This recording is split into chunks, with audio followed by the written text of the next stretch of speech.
do you remember when we used to play cards in exactly 2011? Johnny, what's it been? 13 years exactly? How are you doing? Oh, that bad. Yeah, losing a pet is never easy. Oh, she was your wife. Right, let me cut to the chase, Johnny. Do you remember Yu-Gi-Oh? Well, Mrs. Smith, I'd appreciate it if you could get Eric on the phone for me. Really? Well, if you want Mr. Smith, the carpet speaking to go to, let me know when you reach. Office 3G5? Yes, ma'am. I know this is a long shot, but 15 years ago, I babysat a child with a pledge starter. Would you know? Hello? You paid $100.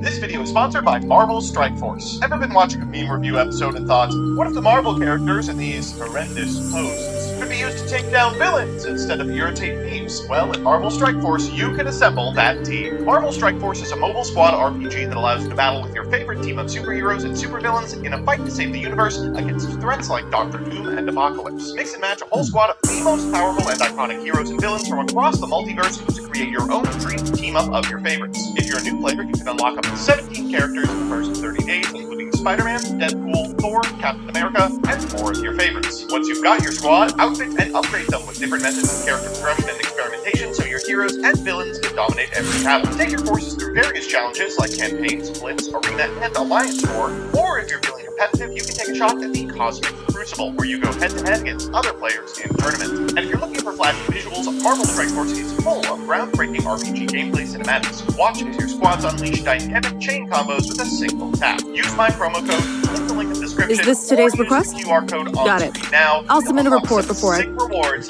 simply by logging in. Now, back to the video. Good afternoon, tech enthusiasts. I'm MBT, and this is 10-Minute Testing. Lead is about to release, and with it, a ton of new and interesting strategies that can't beat Snake Eye. Yeah, sorry to be the bearer of bad news on this one, but while there's a ton of cool, interesting stuff in this pack, it's mostly competing for second place. That said, I've got great news for duelists who can't shell out for Diabell. The second best deck is looking pretty cheap. Presenting Tenpai. So here's the list, and not often one of these is under half engine. As always, I'll give you a background about the archetype, a little bit of a discussion about what I hope the deck can do, and of course, the card by card. So with that, let's take a look at Tenpai. Tenpai is a series of dragon monsters modeled after Mahjong, another entry alongside Flower Guardian into the list of Yu-Gi-Oh! Archetypes designed from the ground up to make you play something other than Yu-Gi-Oh! In Yu-Gi-Oh! This archetype's all about the battle phase, but before you turn off the video, I have more news. It's also good. Each of the main deck monsters have an ability that allows them to quick synchro during the battle phase, and Chandra and Fadra have the ability to, if a monster battles, during the start of the damage step, summon an additional Fire Dragon monster from a different location apiece, ensuring you have near-endless material with which to synchro. The end result is a deck that hits hard through just about anything. But if blind second OTK was good, then Ren Machu would be the best deck in town, and head-to-head battles would have more tops than Jesse Cotton. What differentiates this deck is its field spell, Brimming Sunken Man, or whatever we've localized it to. This makes your Fire Dragons unaffected by effects during the main phase, meaning the battle phase is the only amazing that can be negated. Additionally, if this card is destroyed during battle, it doubles a dragon's attack, which you can all but guarantee courtesy of Trident Dragion. Just remember to check your collection, or to ask a friend. A usual turn will begin by setting this, getting as many dragons as possible on field, then triggering their effects in battle to summon their on-theme bosses before losing to battle favor. So with that, let's get into the card by card. Most of these cards should be pretty familiar to you already. This deck is unique in that it can play like 30 pieces of non-engine. We're going to go over the Tenpai Dragon cards, but keep in mind if a couple of these options, things like Triple Tactics Thrust, seem like they're going to gate you out of playing your strategy, they are very interchangeable and can be modified based on your budget and your locals environment. Oh my god, Sangan summoning at 3. Those were the good old days. Are you here to see me, Chief? Feel free to take the time to look at the new supplies, too. And at the start of the damage step of the monster battles, you can specially level 4 or lower Fire Dragon from your deck, except itself. Copies of Tenpai Dragon Hydra, if normally special summoned, takes a Sangen spell trap from your deck, adds it to your hand, or sets it. That's a hard once per turn. You take no battle damage from battles involving your Fire Dragon monsters, and once per turn during the battle phase, you can quick synchro using this card. Finally, Tenpai Dragon Fadra, which unfortunately was localized from Tenpai Dragon Fedora. I tip my hat to you, good sir. We'll see you in the localization. If this card is normally special summoned during the start of the damage step, if the monster battles, you can target a level 4 lower dragon monster in your graveyard special summon. That's a once per turn, and your fire dragon monsters can't be destroyed by battle. Once per turn during the battle phase, you can immediately, after the select results, synchro summon using this card you control. For Monster Non-Engine, we're playing Fenrir, Ash Blossom, Effect Veiler, and Nibiru. Remember, this is very rudimentary and can be modified based on how the metagame shakes out. For spells, we've got 3 copies of Sangen Summoning. Change from Brimming Sangen Manor. Fire Dragon monsters you control are unaffected by your opponent's activated effects during your main phase 1 only, and during your main phase you can add a 10-type dragon monster from your deck to your hand and then discard a card. You can only use this effect of Sangen Manor once per turn, and if it's destroyed during the battle phase, you target a dragon synchro monster you control's attack becomes doubled. That's almost always going to be Trident. No commissions today, so I'm here for a break. Sangen Kaimen. If this card is activated outside of the battle phase, you get one of these effects. If during the battle phase you get any number of them, you can add a level 4 or lower fire dragon to the deck of your hand, and you can special a fire dragon from your hand. Finally, we've got 3 Pot of Prosperity, which may seem a little strange in an OTK strategy, but this deck puts out so much damage you can kill through it, and I am There's not nothing joking. I Playing wish 2 to copies of see Permission Drop with here. 2 copies of Thrust and 8 Talents, a Terraforming because it is so important. We find the Field Spell, and 3 Infinite Impermanence in the extra. We've got a copy of this Otter, a Sagenpai Super Dragon Transcendent. If this card is synchro summoned, you can change all monsters on the field to attack position. All opponent's monsters must attack at table. Also, your opponent can't activate cards or effects during the battle phase. If 3 or more attacks have been declared this turn, you can special summon this card from your graveyard, then destroy a card on the field, and you can only use this effect once per duel. Notably, this is going to replace Trident Dragion if you don't have access to that card. What do you not have, Friends or Bulk? It has the ability to pop the Field Spell, which of course increases its attack, and importantly, it also does a ton for the archetype. Not only does it force your opponent's monsters into attack position, preventing them from walling you, but it also helps you engineer scenarios where you end on something like a Hieratic Seals, get into this card during your opponent's battle phase, and force them to attack into it, OTKing them on their own turn. If you want a more in-depth explanation for how that line would look, the Curry Bandits video link in the description should have a pretty good primer. We've got Trident Dragion, of course. Unfortunately, it is just really good for the archetype.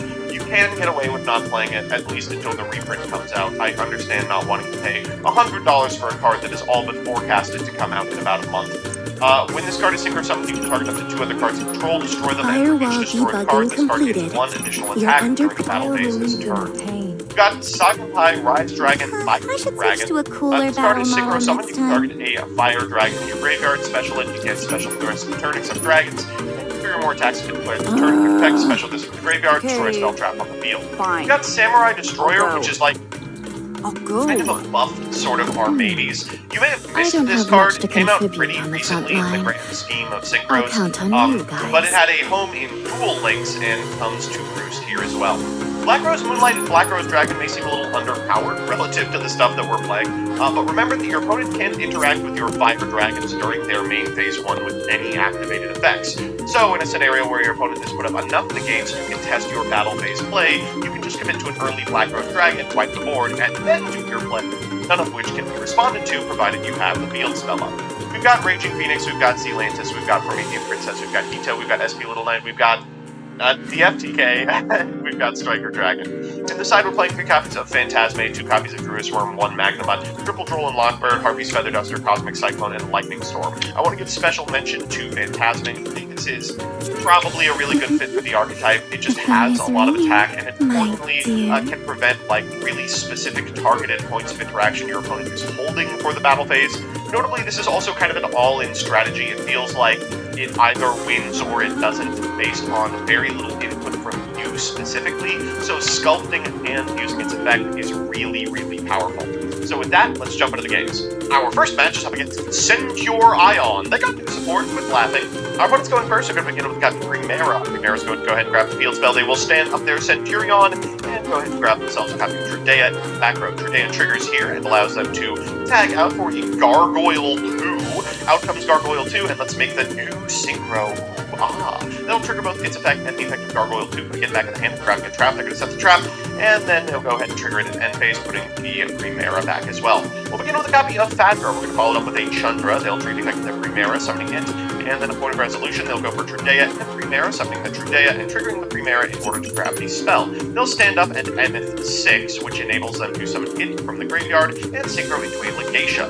We'll Droplet here, they will chain Phalanx, which allows them to at minimum resolve the effect of the Legatia, but we do get to negate the effect of the Oxilla, and this should be enough. We'll go ahead and check their hand, take the last remaining card, and go for Chandra in battle. Chandra for Vajra, Vajra effect, we'll bring back the Vajra from graveyard. Well, let's go ahead and get in for 16 and 16, and what do you know, it's time for a quick synchro. Let's make a Biden Blast. We'll go for the Dragion, summoning back to Chandra, get in for 26, for 15, and then Vajra to quick sync for a Transcendent Dragion. GG! Our second match is up against Voiceless Voice, and this is just such a hard deck to interact with, especially with just an infinite permanence in our grip. So many of their cards resist being targeted, and so many of their combos are two-parters. So let's see what we can get done here. They're going to begin with a copy of Brand Confusion, sending a couple of cards. One of them is a Skull Guardian, so we immediately know what's up. They will go for an Albion to Lubellion, switching this copy of the Viru and shuffling back to end on the Mirror Jade. Keeping that Lubellion on their side of the field enables them to use the Saphira in the graveyard to perform the ritual summon of the Skull Guardian, and we'll just try and stop them here, hoping they don't have anything else. Thankfully they don't, which means that they're just going to pass on an Ash, a Droll, and a Mirror Jade. Still pretty good, but not good enough. We'll begin with our field spell, and this is the Strength of the Sangen Summoning.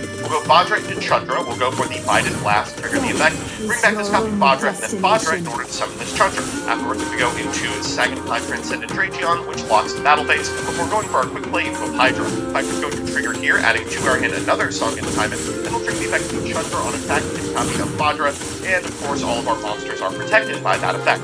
We'll trigger the effect of Divided Dragon in Graveyard to reborn it, then Hydra in order to perform a summon. Down comes Trident Dragion, let's destroy our entire field, triggering the summoning and the Transcendent Dragion, summoning it back, and destroying our opponent's monster. We get it for 6 and 6, and that is way more than enough.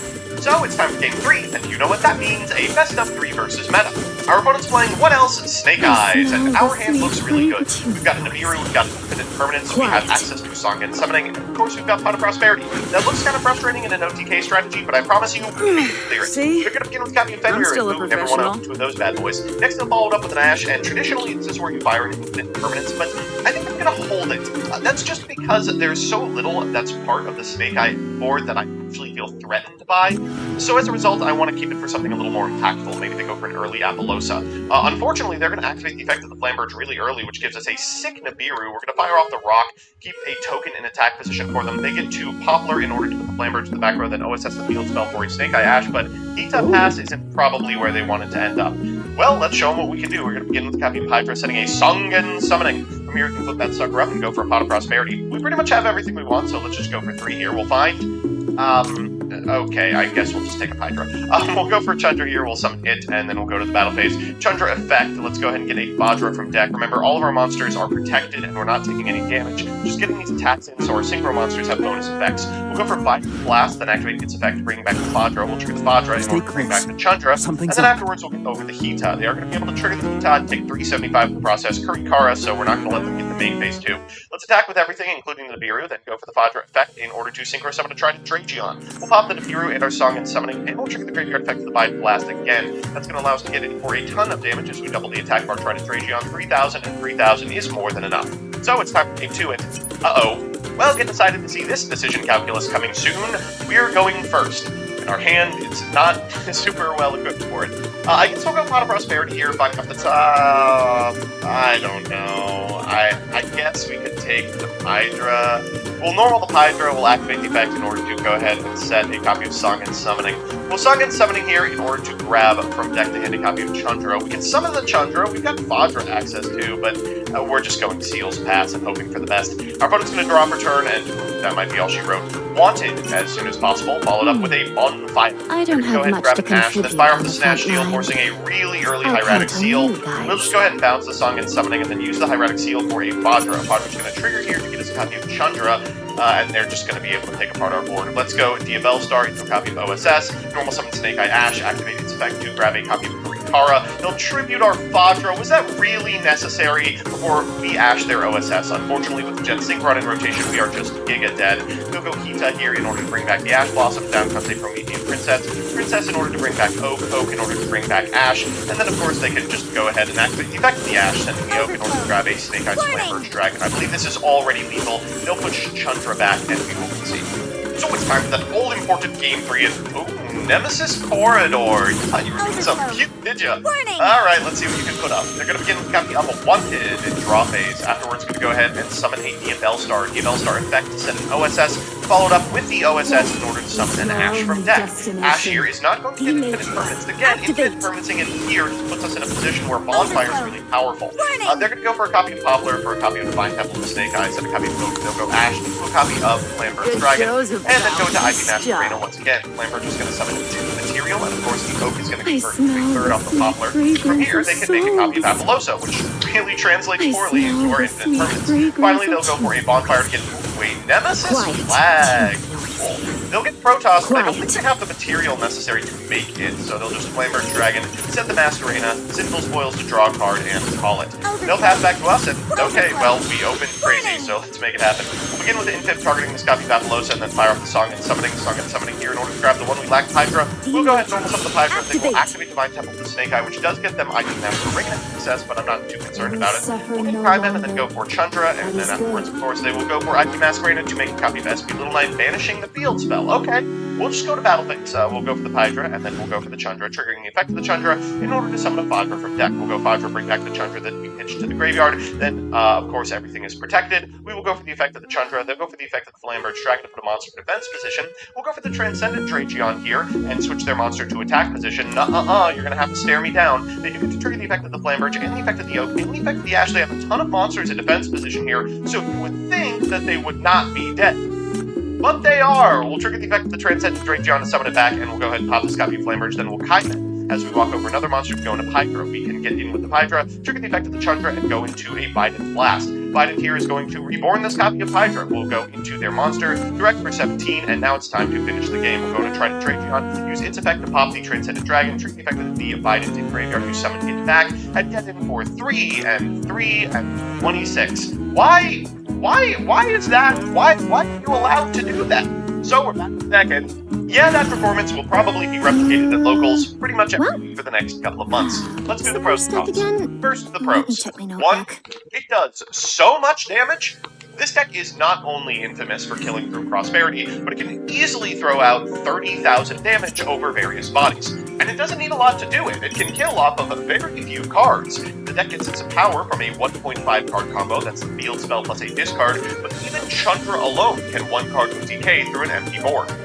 2, the field spell reads like a custom. By rendering your Fire Dragon monsters unaffected in your main phase, you can do some interesting stuff. You want to make it so your opponent can't activate cards in the battle phase either? Just make Transcendent Dragion on your field spell and head to battle. Want to wipe your opponent's board? Make a Black Rose. Revive the field without them being able to even have a chance to negate it. The choice is yours.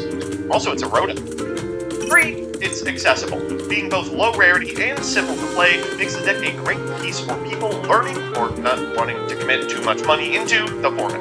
Sure, you might have to shell out for Trident Dragion now, but if you hold your horses, it'll likely be reprinted soon enough, so it's worth picking up everything else. And the cons. 1, without the field spell, it can be hard to make establishing plays. If you're just normal summoning Hydra and hoping that it works, it sometimes just gets negated and you lose. Maybe a Chandra in hand or a Kaiman can save you, but you're already on shaky ground. Negates, Cosmic Cyclone, etc. all make it really hard to establish the field in games 2 and 3. 2, without the Transcendent Dragion on field, the moment you enter battle phase, your cards are so much more vulnerable. Sure, they may have their quick synchro effects to dodge targeted removal or negation, but something like a Super Poly or non-targeting removal can just freeze you. Ash Blossom on Kaiman in the battle phase is also a huge choke point and often game ending. And 3, this is the big one, sometimes you have to go first. You're a blind second deck, and that leaves you with very little to do on your opening turn. Very often you're just going to end up setting up a Fenrir and a Spheres, hoping you stay alive until turn 3. Be prepared for pretty much every opponent to make you go on the play after you beat them. Overall, if you're looking for a cheap, explosive deck that can stand up to current meta contenders, then Tenpai is for you. No, that's that. Thanks so much for watching.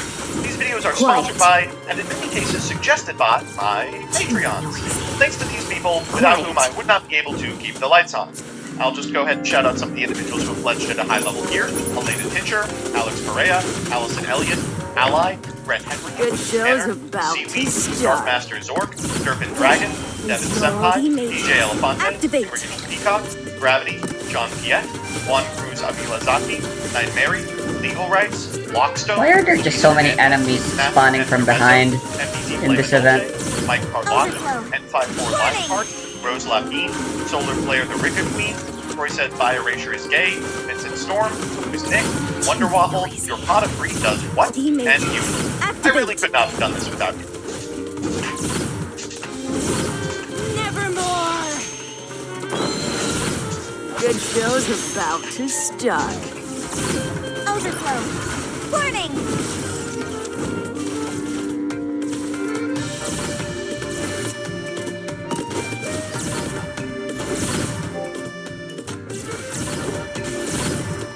Death is D-Matrix. Activate D-Matrix. Activate.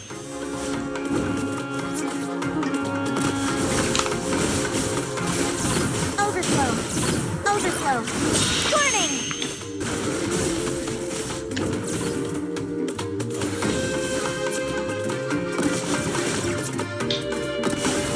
No. Too noisy. Quiet. How did that even happen?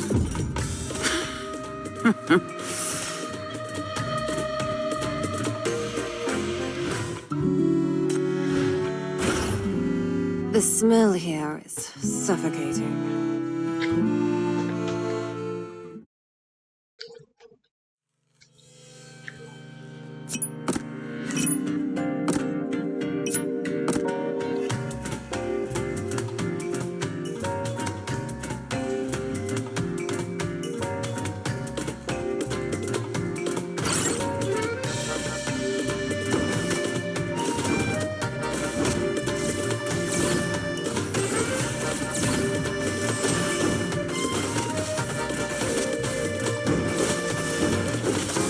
I need a healer.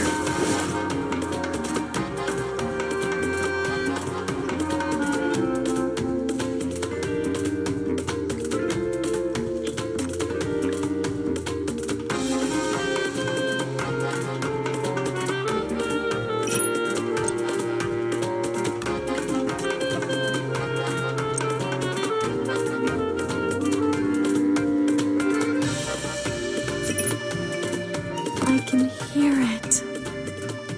The prelude of the dance.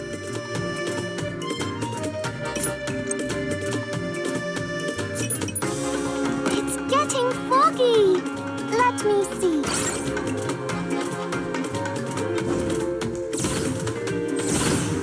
Shine into this endless fog.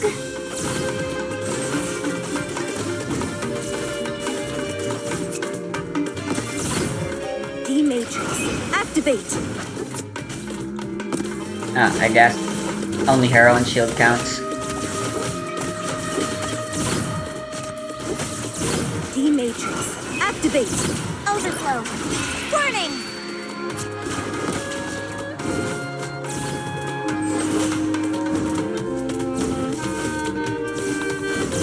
Too noisy.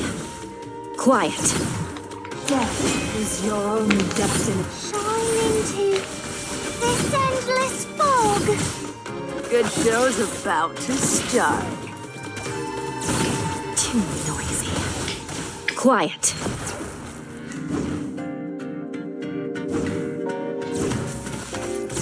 Shine into this endless fog.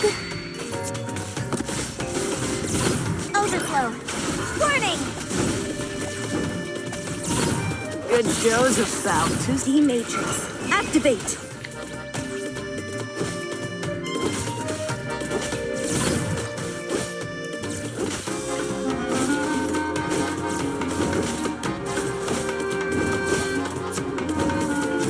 Overflow. Warning! Overflow. Warning!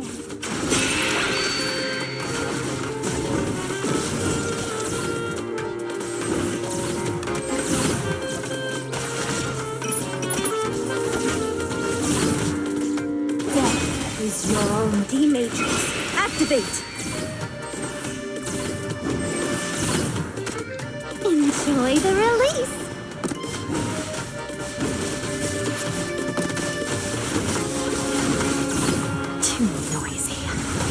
quiet. Good show's about to start. Good show's about to start.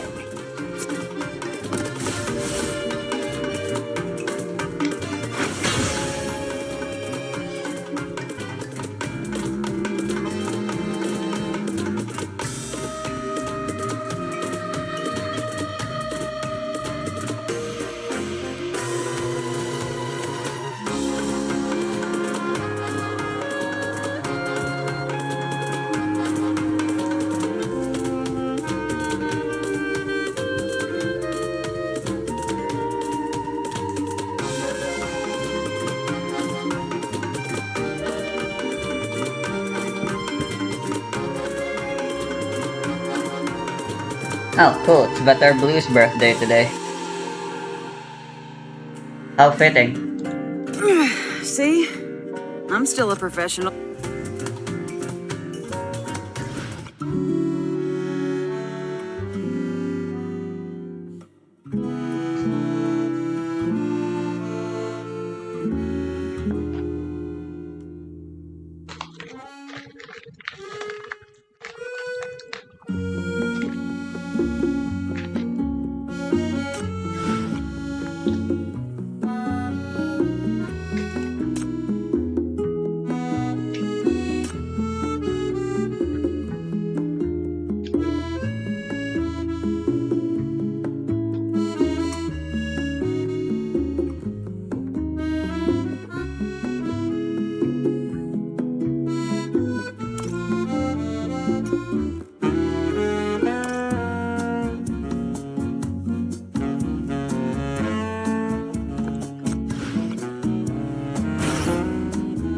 City Chump, it's your lucky day. Most people don't get the chance to be O's lion tail.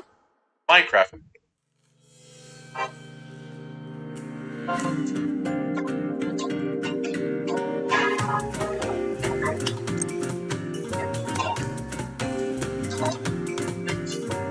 Hello, true duelists. My name's Craig V, and welcome to the New Card Report. I don't have much to contribute Yu-Gi-Oh! on Is the a front game. line.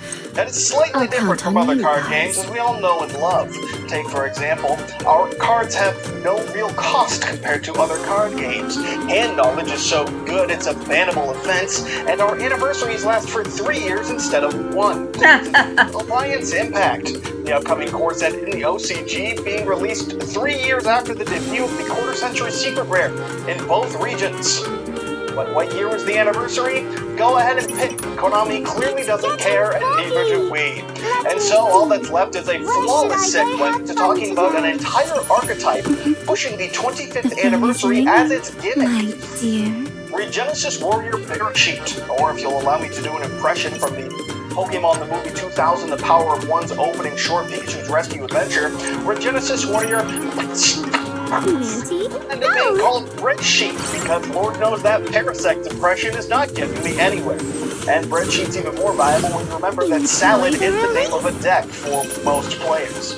This is a Fire Attribute Warrior type monster with 2500 attack and defense, with 3 hard once per turn effects as the standard for a modern deck. The first will let you special summon this from your hand if you control a monster with a 2500 original attack or defense. Because Regenesis is clearly a play on regulated, as in Konami regulated Let's Make a Deck Good Now Instead edition. It can also tribute itself as a quick effect to target an opponent's monster and bounce it to the hand. And if it's in the grave at the opponent's end phase and was sent there this turn, it can add itself from the grave to the hand. So it can summon itself, and you've got a roughly, glorious 25th anniversary stat line. It is a compulse, and it gets itself back to your hand to swarm and swing again.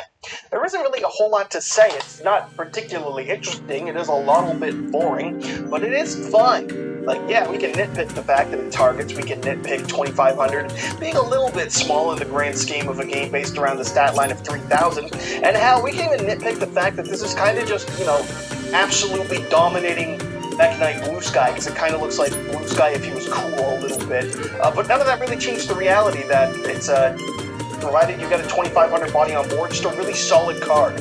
said ominously, because there's 7 more to go. The phone is ringing. I don't like how that last segment ended. Oh dear. well. Regenesis Sage Shemon is another level 7, but this one's a water spellcaster. Also rocking the 2500 attack defense. switch to a And to keep cooler it simple, battle this one model has some next time. recycled effects from our fiery friend from before.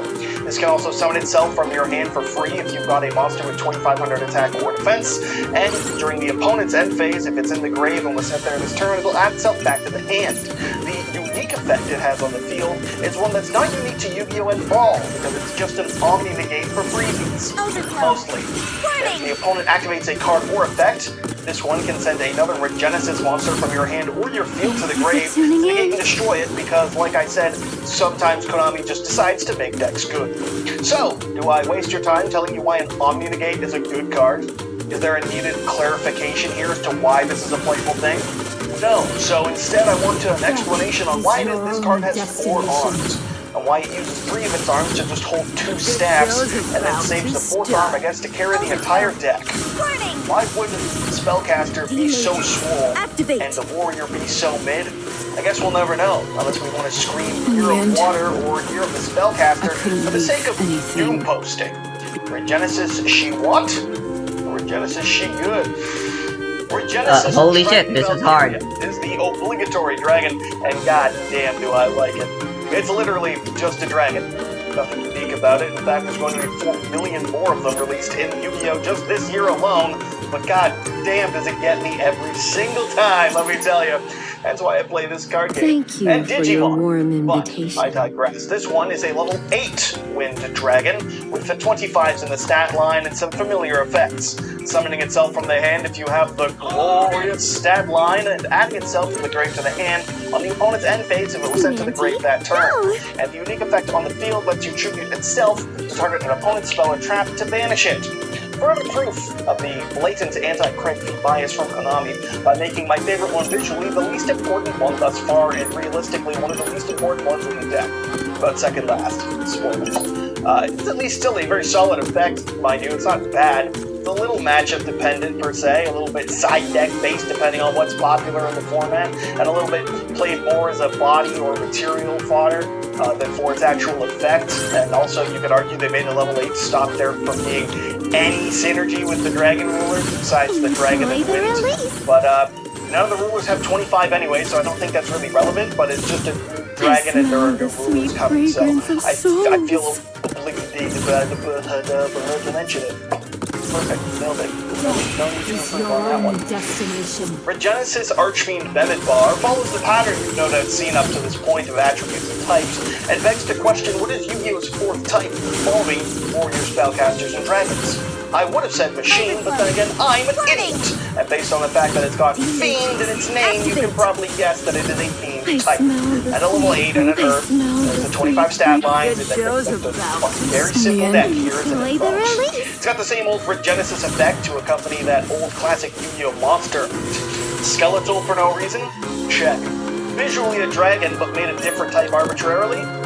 Check. Yeah. This is a Yu-Gi-Oh! card. And it's actually the special one in this deck, because while it has the same effect to add itself from grave to hand on the opponent's end phase if sent to the grave that turn, the special summon effect can actually get something going, because this has to reveal another monster with 2500 in the stat line to summon itself out to make it your starter. And to really emphasize that it's your starter, it's also the Stratos. You reveal a 25, summon this, and then you can add any Regenesis card, not just spell or trap or monster, any card.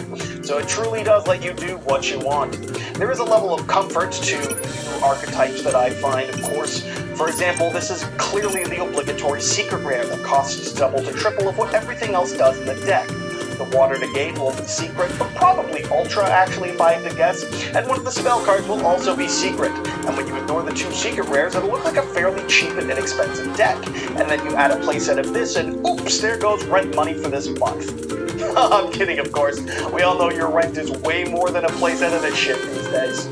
And remember, folks, when in doubt, Ouija out. Regenesis God Deuteronomion? Close enough. what a name, my god. You just know that when we get these officially translated, because these are just translations up until now, someone's going to complain about how this name was way cooler and not shut up about it, like Yu-Gi-Oh! Players are so proud to do. Other than that, though, this visual boss monster here is a level 10 light illusion type with the quarter-century stat line and cannot be normal summoned or set. Instead, you summon this by banishing a face-up monster you control with 2500 original attack and defense. Both have to be 25, not just one or the other like all the others, and it can only be summoned this way once per turn. On summon, it will let you set any Regenesis spell or trap from your deck onto your field. Because it's the 25th anniversary, and goddamn, we need to get around to powerful Ash Blossom before we can print the 4th Volcharmy that draws cards every time your opponent moves a card from their deck at all. Oh, and also, besides getting the spell and trap, it has 2 other effects, because it gains 2500 attack in the battle phase only, and if it attacks a monster, it does piercing damage, so this is just Unga Bunga. I don't think this is the first illusion effect monster to not have the effect that no one dies in battle. That gimmick, I think, disappeared first with Gaia Bells, or at least there's been at least one other up until this point. It doesn't matter, I just find it really funny how quickly they're abandoning that gimmick. Who could have seen this coming besides anyone who's played this game? Shout outs to Psychics on Light Point payment. And shout outs to Punk for somehow keeping that alive. As it is, I think this card in this deck is fine. Helps you with the issue of getting over a copy of the title, the Dragon Ruler of Battle, that up until now it's technically struggled with, other than I guess the Compulse. And, you know, it can get to 25. Guys going, it can get going off at 20. It's whatever. It's unique in that it's the first one that needs 25 in both the stat lines, not just one. But all of this is effectively just me stalling for the fact that, like, at best, if you're playing this is why you play the dragon, to banish the dragon for no care about a lack of interruptions or starters going on. So, the dragon is just to be banished to summon this thing, and against, like, the Labyrinth matchup. So, goddamn, that sucks. I really hate that, but oh well, let's not dwell on that, because as we all know, the OCG recently banned dwelling. Regenesis! I don't know why I find it so funny that this card's name is just... If this scene could be reenacted, what? Yes, it's creative in its lack of creativity. This normal spell is a Regenesis spell card in more ways than one, and it's Rhoda. On activation, you can take a Regenesis monster from your deck and either add it to your hand or send it to the grave. Or if you control a Regenesis monster, you can add any monster, 2500 attack and defense from your deck to your hand. It also has the grave effect to banish it on a turn other than the one it was sent to the grave, to target and special summon a Regenesis monster in your graveyard. Now, fake duelists will tell you that there are really no notable monsters to add with 2500 attack and defense. It's like, what are you going to do, tech in the Mech Lord Y-Seal, or like over for Blue Eyes Hips Dragon to search out polymerization? Well, if you thought that was the case, you thought like an idiot! Because this is obviously here to add I can't do this shit. Hemp! That's right, motherfuckers, this was Sky Striker support the whole time! A million-year Sky Striker! Never-ending, eternal Sky Striker! All the time, always, every day of your life, every second of your existence, because it's Ray Days and they never go away, and the people never forget. The standard model Rhoda, plus for modern decks, because it can't just be a Rhoda, it needs to do more. If nothing else, this second secret rare can get you to the Fiends to get the ball rolling for a free Omni-Negate, if this is played as an engine as opposed to a dedicated deck. I don't really know which monster you want to send to the grave in this deck, though, since all of them only get back to your hand if they're sent to the grave during the opponent's turn and the opponent's end phase, but I guess it's future-proofing for the hypothetical second level 10 they'll get in the future. It's not like it's a quick effect. Yeah, what else is there to say? It's Rhoda. But I guess you can just tell the opponent that you were going to do that after this eats the Ash Blossom. That's kind of funny. Maybe. It's also technically flying and cheating. But it could be start. Torah Regenesis is almost certainly not going to is this bollocks? CG, but it is certainly a quick play spell that serves as an E-Telly, so you're gonna play it probably. On activation, it does summon any Regenesis monster from the deck, but if you use it, you can't summon from the extra deck until the end of the next turn after this card resolves, which of course means you do have to do your other combos first and then play it to get your free Omni-Negate. Oh no, what a tragedy. This also has the grave effect that banished itself on a turn other than the turn it went to the grave to then target and special summon a banished Regenesis monster, which means, yo, you can get the dragon back. It's just a monster! Yes. I can cope on some level, right? And I guess I didn't mention that this will send the monster it summons to the grave during the opponent's end phase, but let's not pretend that's ever going to come up because you're obviously either going to summon the Omni Negate or the bounce to compulse, or tribute to compulse, pardon me. But either way, whatever you do, whatever you summon, it's not going to stick around very long, and it doesn't matter even if it does get sent to the grave by this effect, because it'll add itself back to the hand by its own fucking effect. So we're wasting time here. We all know how this is working, okay? It's neat that they slap a Dogmatica type block on it for extra decks, but as mentioned, it just means you get to do all your other plays going first, since that effect only happens after it resolves. So that's slightly less nippy or improving from the most boring support invention you've ever seen. Good card, art goes hard. Let's get on to the last one. Regenesis Birth. That's another funny name for this deck, because it means we're this much closer to birth control being more of a thing. It already exists with Cash, now we can do it with this. We can get all the birth cards in one deck. We can truly let birth control ravage the Yu-Gi-Oh player. Oh, this continuous trap has some effects, namely to let you foolish a Regenesis monster from deck to grave to target an opponent's monster and flip it to face down defense position. You get both Foolish Burial and Book of Moon, but in a way that dies to Ghost Ogre. Finally. Oh, it's also Soul Charge. Yeah, during the opponent's turn, it can send itself to the grave to summon as many Regenesis monsters from your hand, grave, and/or banishment with different names as possible, but they'll all go to the grave during the end phase, because they're still pretending that's a bad thing, I guess. They'll, of course, all be added back to your hand immediately, and let you get the up to 4 free bodies, assuming you're playing the 4 names that you can't summon off this, but it is still Soul Charge, so it's worth considering on some level. Book of Moons, whatever, Soul Charge is straight gutter butter. So I haven't mentioned it directly, but this deck works really, really well with other decks and engines in the game, like the one mentioned in the thumbnail, and I mentioned it when talking about Birth here, and that's Kashtira. Unicorn is a level 7 that summons itself and has 2500 attack, which lets you summon any of the monsters without needing the fiends to get you going. And the Compulse and Omni Negate being level 7 means you can also get rank 7. Holy mother of mothers, I can't do this stage. Kashtira deck/engine, so that's cool. Plus, birth and birth means double the birth. What a sentence. It's a birth control for the Yu-Gi-Oh players. Please laugh.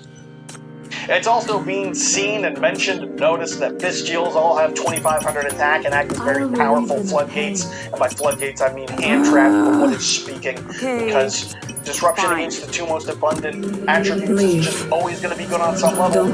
And they, of course, have the 25 stat line. There's also deep things like Dogmatica, since your E-Telly has the same lock as Dogmatica Punishment puts you under, and Fleur-de-Lis has 2500 attack and defense, making it searchable off the Rhoda, and of course just another body to get you 25 to hit these monsters. Oh, even better, how about fan favorites Nemesis Protoss or Eschatos, both of which have a 25 stat line, and in this deck there is an abundance of attributes and types to summon either of them. Aren't you happy that card's just back in the game of waiting to be abused? Well, it's a really good slashable engine with exactly 1 lock, and that's on 1 card that you don't even necessarily have to play.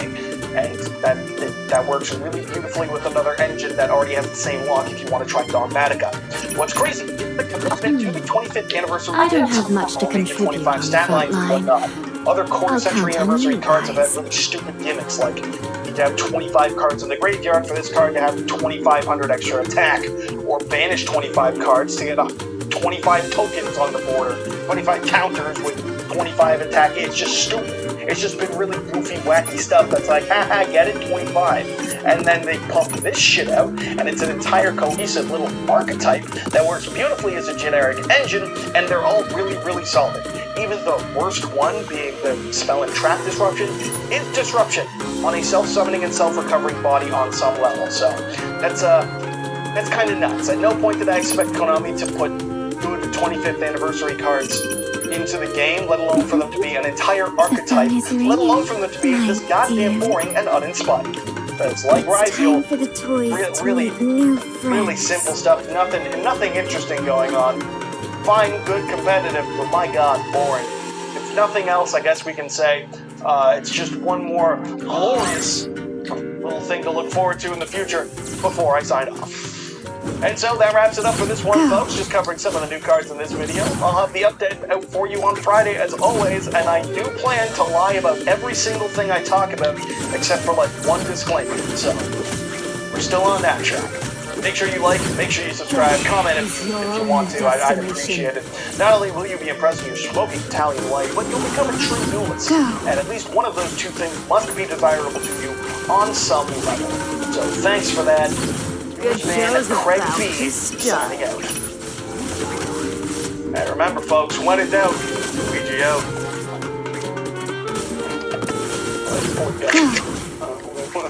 What happened? Bam! Thank you for tuning in. Yeah, I think Fear Team's the way to go here.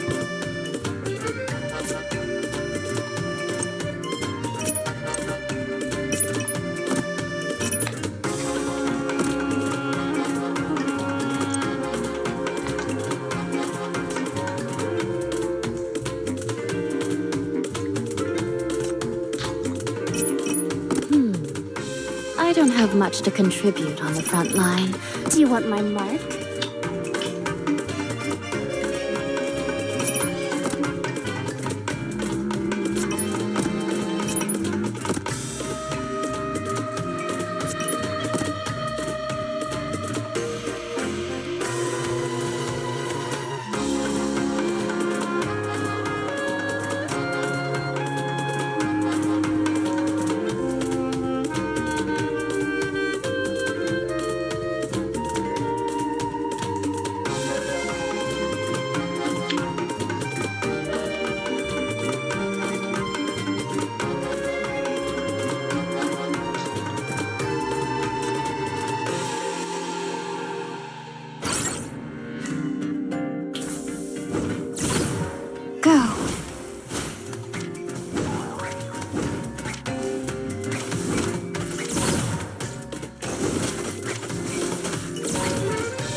Thank you for tuning in. Too noisy. Quiet.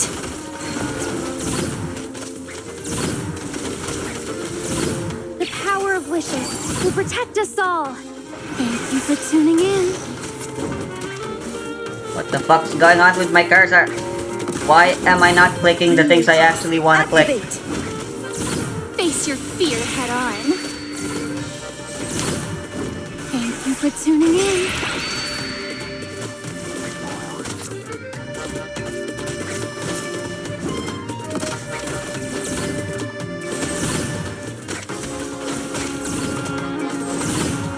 Thank you for tuning in. Face your fear head on. Too noisy. Quiet. D-Matrix. Activate. Thank you for tuning in.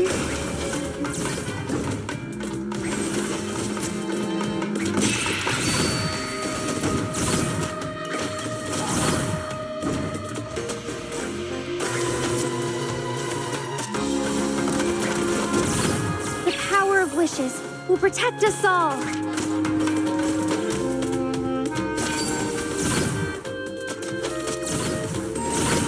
Thank you for tuning in.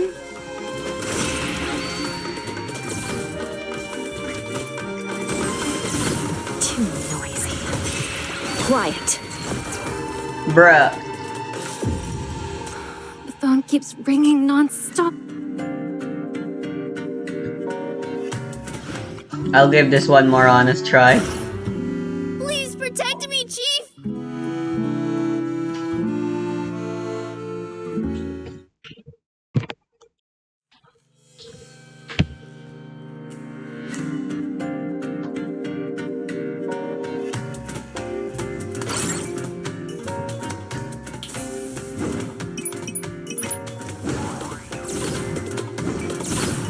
Go.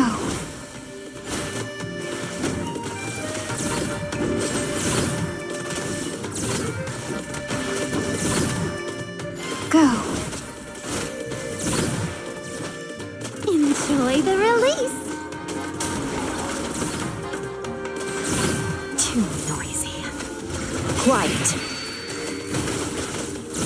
D-Matrix, activate. Thank you for tuning in. Go.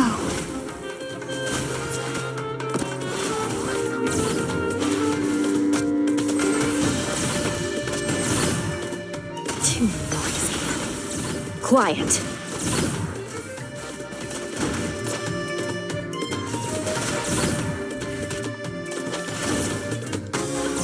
Go. Too noisy. Quiet. D-Matrix, activate. Face your fear head on.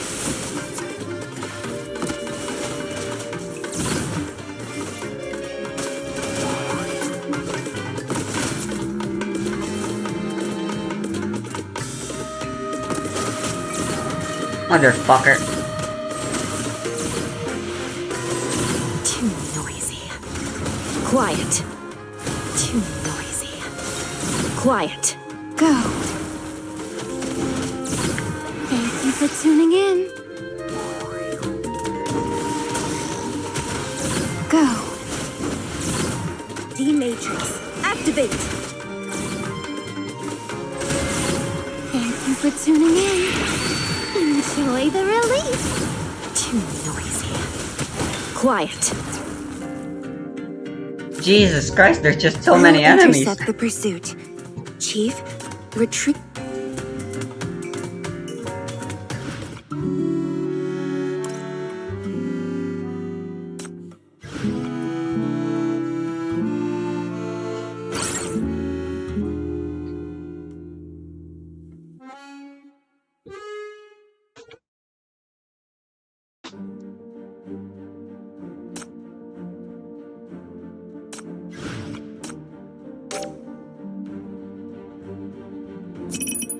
I'll relieve them of pain.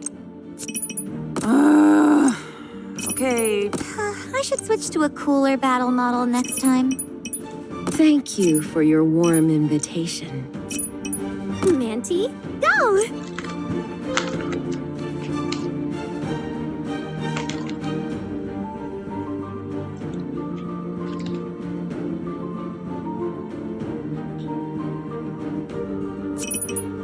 Firewall debugging completed.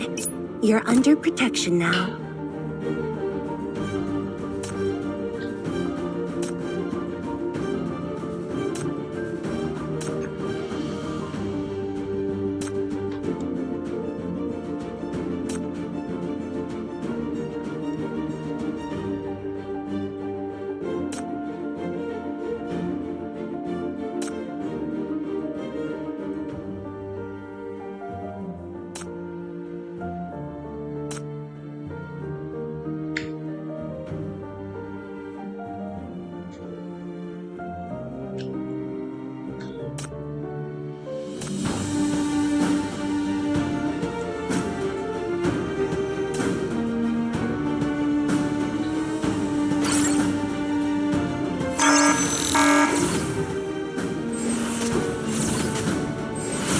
Enjoy the release.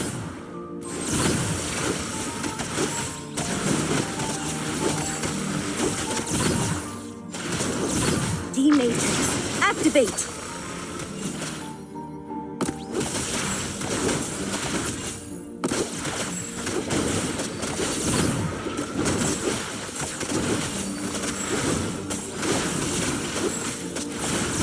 I smell the sweet fragrance. Good show's about to start. Death is your only destination. I smell the sweet fragrance of soul. Enjoy the release. D-Matrix, activate. Overflow. Warning.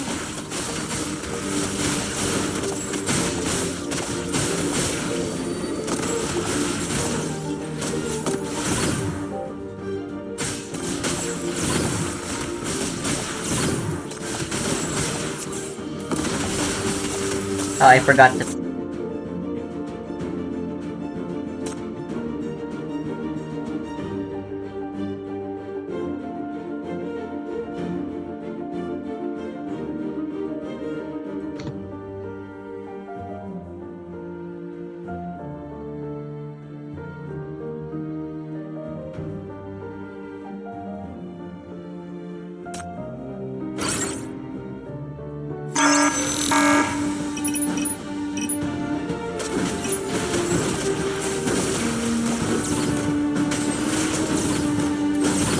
Enjoy the release.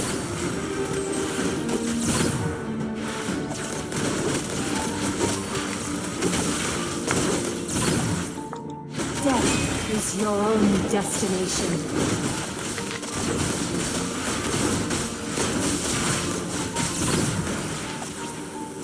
D-Matrix, activate. Please enjoy the show. Oh my god, the traffic light, whose HP bars in the middle is the one at the bottom. That's... oh my god.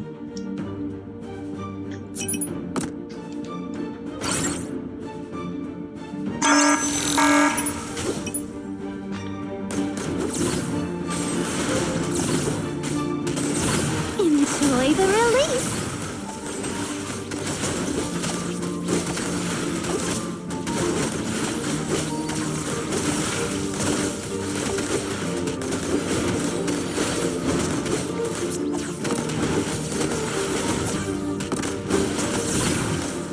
Death is your own. D-Matrix, activate. Please enjoy the show. Please enjoy the show. Overflow. Warning. Good show's about to start. Enjoy the release. Overflow. Warning.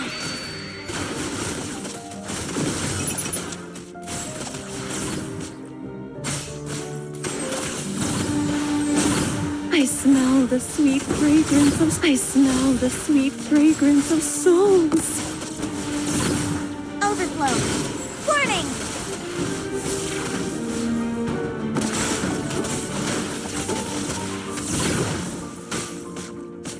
Enjoy the release.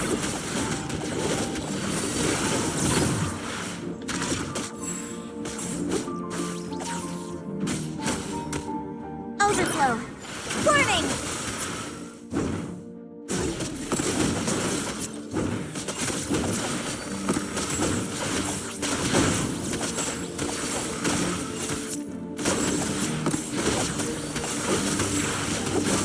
D-Matrix, activate.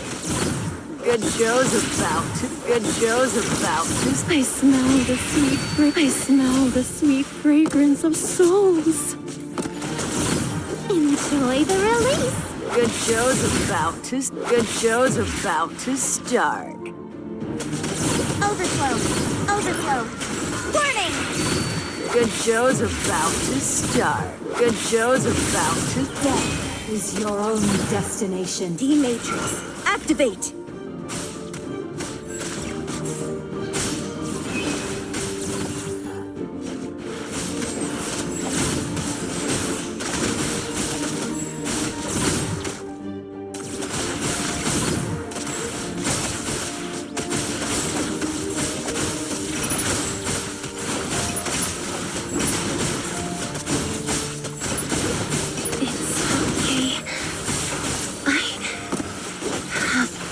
Regrets. Overflow. Overflow. Warning. Good show's about to start. Good show's about to start. Too noisy. Quiet. Enjoy the release. Enjoy the Death is your only destination. Overflow. Warning. Too noisy. Quiet. Good show's about to start.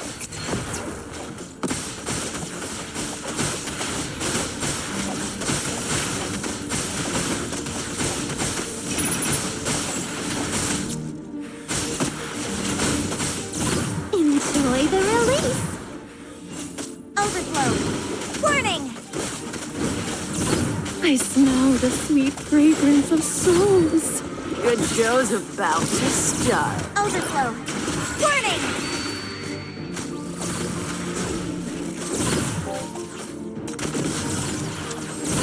Enjoy the release.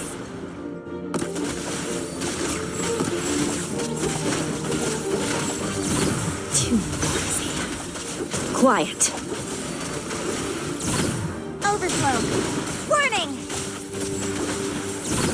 Enjoy the release. Death is your own destination. Good show's about to Too noisy. Quiet. Overflow. Warning!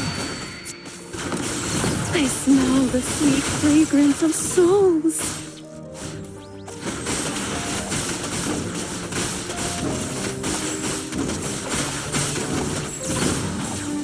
Good show's about to start. Enjoy the release. Overflow. Warning! Overflow. Warning!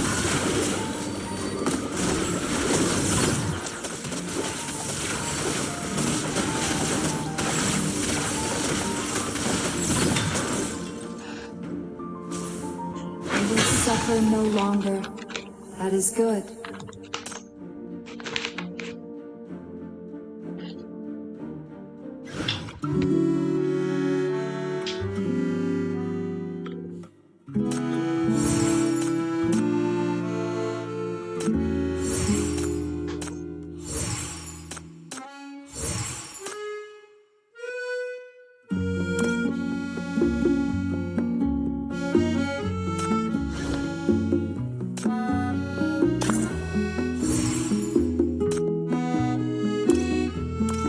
Chief, I guess it's hard for someone like you to talk about your worries, right? Why not try writing a letter instead?